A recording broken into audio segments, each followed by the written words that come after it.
അടുത്ത പേഷ്യൻസ് എന്നോട് വരാമെന്നാ നമുക്ക് എന്താ കുത്തി കഴിച്ച് അത് ഞാനൊരു കിനാവ് കണ്ടപ്പോ ഞാൻ ഹോസ്പിറ്റലിലെ ഡോക്ടറെ കണ്ട് സൂചിക്കണേ 10 പൈസക്ക് നിന്നെ പറ്റില്ല. നല്ല ചെല്ലി പറഞ്ഞ് കറക്കണ്ടേ അത് കണ്ടാ ചെയ്യാം.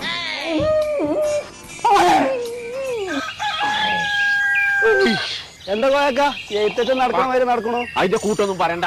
അത് ചെറുക്ക നിലർക്ക് ഇനാ വേണ്ടതാ.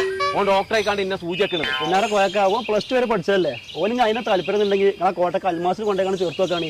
അതിനൊന്നും എന്റെ അടുത്ത് പൈസ ഇല്ല ഡോക്ടർ ആവാനൊന്നും. ഡോക്ടറൊക്കെ കഴിഞ്ഞില്ലെങ്കിലും പാരാമെഡിക്കൽ പഠിക്കാലോ. എന്നാ ഞാനേ ഇപ്പൊ തന്നെ ഓൻ അവിടെ കൊണ്ടുപോയി ചേർത്തട്ടെ. മറ്റേ ഇനി അന്ത്യം കണ്ടാണ് അവന്റെ അപ്പേ. ആസ്പത്രിക്കൊക്കെ പിന്നെ പോവാ. പണിട്ട് ഇനി പഠിച്ചിക്കാണ്ട് വലിയ ആളാകാണെങ്കിൽ ആരെങ്കിലും സൂചിക്കാൻ അവസരം കിട്ടുകയാണെങ്കിൽ ഈ കോളേജിൽ കുത്തിയെത്തട്ടോ. അടച്ചും പൊറുക്കൂല.